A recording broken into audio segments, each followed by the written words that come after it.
আলতাফ হোসেন চৌধুরীর সমর্থনে যুবদলের পথসভা ও লিফলেট বিতরণ।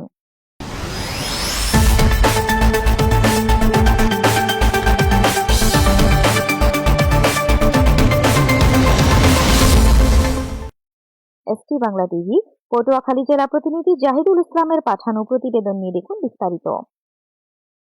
পটুয়াখালী সদর উপজেলার আউলিয়াপুর ইউনিয়নে বিএনপি মনোনীত প্রার্থী আলহাজ আলতাফ হোসেন চৌধুরীর সমর্থনে বিশাল পথসভা ও লিফলেট বিতরণ কর্মসূচি পালিত হয়েছে। শনিবার 7 ফেব্রুয়ারি বিকেলে আউলিয়াপুর ইউনিয়নের বিভিন্ন এলাকায় ইউনিয়ন যুবদলের আয়োজনে এই গণসংযোগ করা হয়। পথসভা ও লিফলেট বিতরণকালে প্রধান অতিথি হিসেবে উপস্থিত ছিলেন পটুয়াখালী জেলা যুবদলের সাবেক সহসভাপতি মোহাম্মদ নুরুল আমিন লিটন গাজী। কর্মসূচিতে আউলিয়াপুর ইউনিয়ন যুবদলের আহ্বায়ক জহিরের সভাপতিত্বে বিশেষ অতিথি হিসেবে উপস্থিত ছিলেন স্থানীয় বিএনপি নেতা আব্দুল কাদের।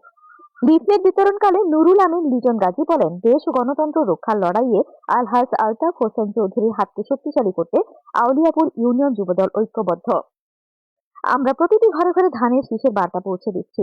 পথসভা শেষে নেতৃবৃন্দ সাধারণ মানুষের হাতে লিফলেট তুলে দেন এবং আগামী নির্বাচনে ধানের শীষ প্রার্থীকে বিজয়ী করার আহ্বান জানিয়ে বক্তব্য রাখেন। এই সময় ইউনিয়ন বিএনপি যুবদল ও ছাত্রদলের বিপুল সংখ্যক নেতাকর্মী উপস্থিত ছিলেন।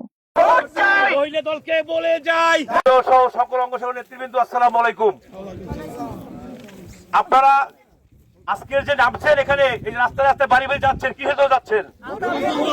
ধানের শীষ যাচ্ছেন। এই ধানের শীষ পাকড়ায় ভোট দিলে আমরা আগামীতে তারেক রহমান সরকার গঠন করবে। সরকার গঠন করলে পরে আপনারা যারা মামুনরা আছেন তারা একটা ফ্যামিলি কার্ড পাবে, এটা তো জানেন সবাই। এবং টোটাল বাংলাদেশের জন্য এই বিএনপি যদি ক্ষমতায় না আসে, আমাদের যে এখন বিভিন্ন যে চক্র শুরু হয়েছে, তাইলে কিন্তু এই বাংলাদেশ সামনে আর আগাবে না।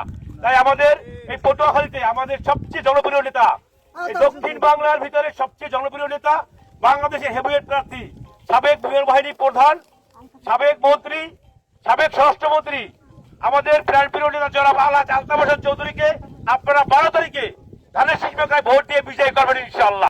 সবাই সতর্ক থাকবো এবং আগামী 12 তারিখে আলতাফ হোসেন চৌধুরীকে ধানের শীষে ভোট দিয়ে এই পটুয়াখালী থেকে আমরা জনাব তারেক রহমানকে আমরা এমপি উপহার দেবো ইনশাআল্লাহ। ধন্যবাদ। আগামীতে সকলে আলতাফ হোসেন চৌধুরীকে ভোট দিয়ে বিজয়ী করে আমরা তারেক রহমানকে পাঠাবো, এই প্রত্যাশা করতে পারি তো? আমরা ভোট দেবো কিসে?